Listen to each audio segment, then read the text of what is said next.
सब मिल के पुकारोगे तो लौट आएगा माजी। आओ मेरी आवाज से आवाज मिला दो और ये खामोश मिजाजी तुम्हें जीने नहीं देगी।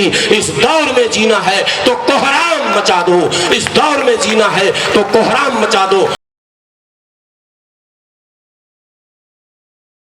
आपके सम्मान की लड़ाई कौन लड़ रहा है? सड़कों पर कौन भटक रहा है? 2200 वीडियोज हैं हमारे पास, आज मैं लेकर आया हूं 2200। कितने वीडियो? 2200 वीडियो। 53 फोटो है इंजीनियर डीसी कपल के धरने के। गटर में मौत किसकी हुई? सीवर में मौत किसकी होती है बताइए? अडानी की या अंबानी की? अरे सीवर में किसकी मौत होती है? सफाई कर्मचारी की। और हमारे लोग सीवर में मर रहे, कोई बोलने को तैयार नहीं, न कंपनसेशन की बात कर रहा, न पुनर्वास की बात कर रहा, न उनके पीढ़ी को नौकरी देने की बात कर रहा। तमाम लोगों की लड़ाई के बीच इंजीनियर डीसी कपिल और एडवोकेट भानु प्रताप यहां मौजूद हैं। इनके क्लिप को उठाकर आप देखो कि जंतर मंतर से लेकर जहां जहां ये आवाजें उठाई गई हैं वहां पूरी ताकत के साथ, पूरी सलाहियत के साथ ये अड़कर खड़े रहे हैं। जिनको भी देखना आज मैं लेकर आया हूं सर, आज मैं सारी तैयारी कर आया हूं, मैं दिखाना चाहता हूं और आपके माध्यम से पूरे क्षेत्र में, पूरी दिल्ली तक ये संदेश पहुंचाइए। मक्कारों की मक्कारी को अगर नहीं पहचानोगे तो सुख का जीवन जीने ये नहीं देंगे तुम्हें। जब तुम इनके पीछे पड़ोगे, इनके पास 2-3 पुरिया है, दवा लेकर चलते हैं 2-3 पुरिया। पहला पुरिया है हिंदू मुस्लिम, ज्यादा बुखार आया और ज्यादा ईमानदारी की बात किए, ज्यादा इनके खिलाफ पीछे पड़े तो एक पुरिया दवा देंगे हिंदू मुस्लिम, फिर दूसरी पुरिया दवा देंगे बिहारी, बंगाली, मराठी। लड़ाई हुई है क्षेत्रवाद, संप्रदायवाद, अब क्षेत्रवाद। फिर तीसरी पुरिया निकालेंगे भाषावाद। और भाषा के हिसाब से अपने अपने लोग ये सेट कर रखे, इधर से तू पहले बोलेगा, उधर से तू पहले बोलेगा। और धर्म के हिसाब से भी सेट कर रखा है। जो मुसलमान चिल्ला चिल्ला कर आपको टीवी पर दिखता है ना मुसलमानों की बात करता हुआ, समाज में मुसलमान के लिए नहीं लड़ रहा, मैच फिक्स हो जाता है। दोनों तरफ से इन्होंने सेट कर रखा मामला। ये सब कुछ आपको समझना होगा। समझने के लिए ज्यादा समय होता नहीं, इसके लिए परखना पड़ता। मैंने कहा नापो तौलो देखो। आपको पता है संविधान से छेड़छाड़ हुआ, संविधान से छेड़छाड़ हुआ SC ST एक्ट के खिलाफ। जब लोग सड़क पर उतरे तो कौन कौन आपके नेता उतरे थे? केजरीवाल थे क्या सड़क पर? 2 अप्रैल 2018 को केजरीवाल थे सड़क पर?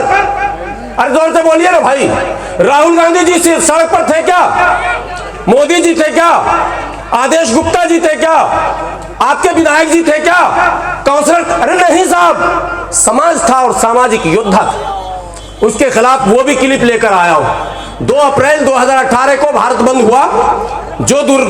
जो हालात बने, 14-15 नौजवान हमारे शहीद किए गए। 3 अप्रैल को सुप्रीम कोर्ट का घेराव, मंडी हाउस से सुप्रीम कोर्ट का घेराव।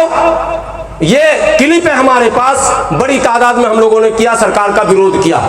तो लड़ कौन रहा है? लड़ रहे हैं भानु प्रताप जी, लड़ रहे हैं डीसी कपिल जी, लड़ रहे हैं महमूद पराचा जी, लड़ रहे हैं गुलाम सरवर, लड़ रहे हैं इनके सहयोगी, लड़ रहे हैं ये सारे मित्र। और आप किसका जिंदाबाद करने जा रहे हैं?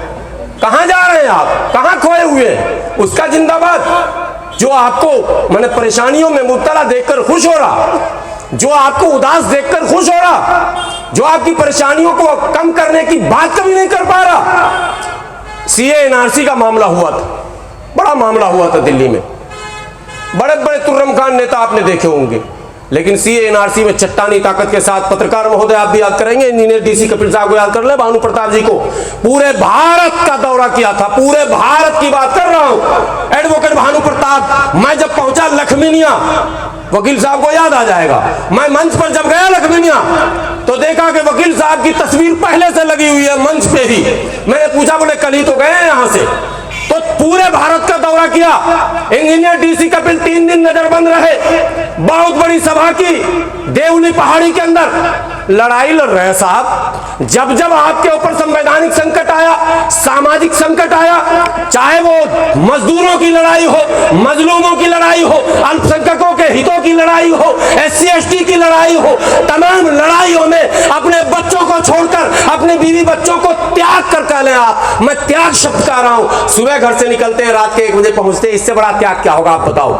आज के युग में सुबह जो आदमी घर से निकलता हो और रात को 1 बजे बीवी बच्चे जागे मिलेंगे क्या? 1-2 बजे किसी के घर में बीवी बच्चे जागे हुए मिलेंगे? हम लोग जाकर क्या करते हैं, चादर निकाला और तकिया लगाया, चुप से सो गए, बोल भी नहीं सकते डर से। बच्चे कहेंगे क्या कर रहे हैं। ये त्याग आपके लिए, समाज के लिए। और अगर आप इनके पीछे नहीं चले, इनकी बातों को नहीं समझे, और बेईमानी क्या क्या हुई है मैं नहीं बताऊंगा, बेईमानी तो ये सब बताएंगे, सारा डेटा लेकर आया, सब RTI लगी हुई है। मुसलमान बड़ा खुश था, हमने भाजपा को हरा दिया, आम आदमी पार्टी को जिता दिया। उर्दू का जनाजा निकाल दिया इस केजरीवाल सरकार ने। उर्दू का जनाजा, ओखला जैसी जगह में उर्दू के टीचर नहीं, और जहां मुसलमान बच्चे हैं वहां साइंस नहीं। मैं NFC में जो स्कूल है, जोगाबाई हाई स्कूल, मैं उसका SMC का VC हूं। मैं चैलेंज करके कहता हूं, मैंने कई मीटिंगों में कहा कि मुझे आम आदमी पार्टी का कार्यकर्ता मत समझो, मैं किसी दल का नहीं हूं। जो अव्यवस्था है उसको दूर किया जाए, ड्रामा बंद किया जाए। आप 4 स्कूल को सैंपल दिखाकर, और वो वकील जो बेचारा भारतीय जनता पार्टी का प्रवक्ता, क्या नाम है, उसको दौड़ा कर स्कूल में, गौरव भाटिया को, तो आप 2 स्कूल दिखाकर ड्रामा मत कीजिए। जहां दलितों और मुसलमानों की बड़ी आबादी बसती है वकील साहब, उस मोहल्ले में स्कूल एक भी इनका सही नहीं है। कहीं टीचर नहीं है तो कहीं साइंस नहीं है, तो कहीं कुछ नहीं है, कहीं कुछ नहीं है। वक्फ बोर्ड का क्या हाल किया? इस मजलिस में कोई इमाम साहब, हाफिज साहब, मुअज्जिन साहब है क्या? लोकसभा चुनाव से पहले सर केजरीवाल जी ने ऐलान किया, तमाम इमामों को और मुअज्जिन को हम तनख्वाह देंगे। बड़ी खुशी हुई, मौलाना लोग सोचे कि अच्छा हो गया। पत्रकार साहब याद है ना आपको, तमाम इमाम और मुअज्जिन को हम तनख्वाह देंगे। लोकसभा चुनाव से पहले 3 महीना तनख्वाह देके देख कितना बड़ा मक्कार। जब तक चुनाव चलता रहा 3 महीने तनख्वाह दी गई और भाजपा को मुद्दा दिया गया। भाजपा ने तकरीर में कहना शुरू किया, अरे केजरीवाल तो मुसलमान का हो गया, मौलाना को तनख्वाह देगा तो उस पंडित को क्यों नहीं देगा, पुजारी को क्यों नहीं देगा?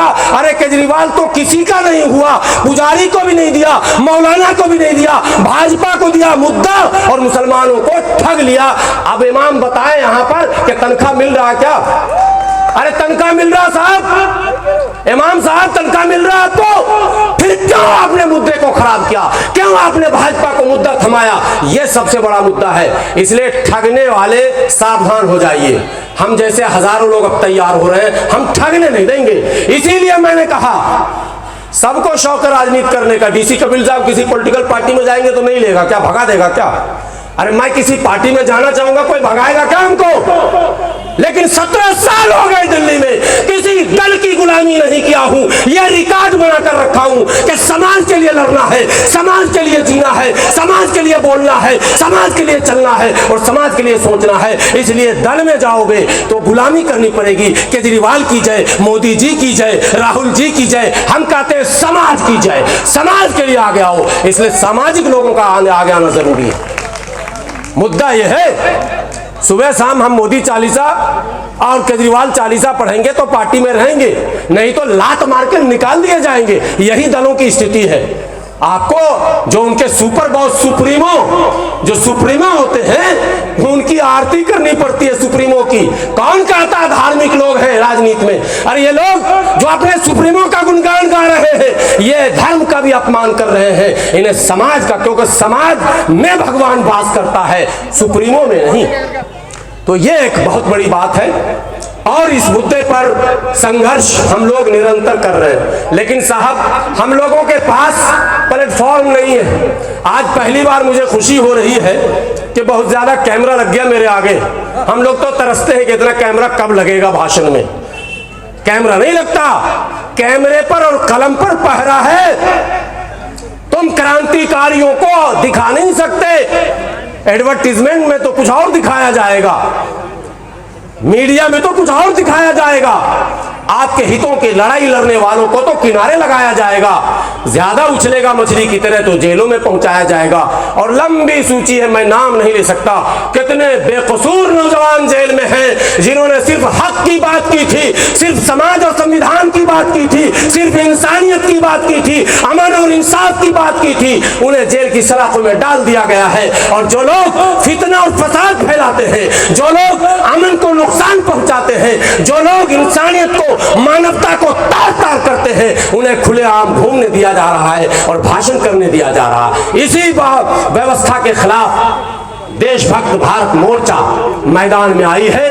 आज मैं आप लोगों का आभार प्रकट करता हूं कि आप लोग बड़ी तादाद में यहां सुनने आए हैं। मैं अपने उन तमाम भाइयों से जो लोग इधर उधर हैं उनसे गुजारिश करूंगा कि आपके बीच इंजीनियर डीसी कपिल साहब अपनी बात रखेंगे, एडवोकेट भानु प्रताप साहब अपनी बात रखेंगे, एडवोकेट जो है जिनके सुनने के लिए आप लोग कई लोगों से मेरी बात हुई कि भाई नहीं उनको तो बुलाइए, वो तो आते रहते हैं और अपनी बात रखते रहते हैं। तो ये जो महमूद प्राचा साहब और भानु प्रताप जी हैं, ये वो शख्सियत है जिनको लोग हिंदुस्तान के दूसरे कोने पर बैठकर सुन रहा है, अपना कीमती वक्त निकालकर यूट्यूब पर बैठकर देखता है। आज साक्षात आपके सामने हैं और अपनी बात आपके सामने रखेंगे। आदर पूर्वक मेरी विनती आपसे है कि आप इनके सुर में सुर मिलाकर, गोलबंद होकर इनकी बातों को सुने और लोगों तक पहुंचाएं। सब मिल के पुकारोगे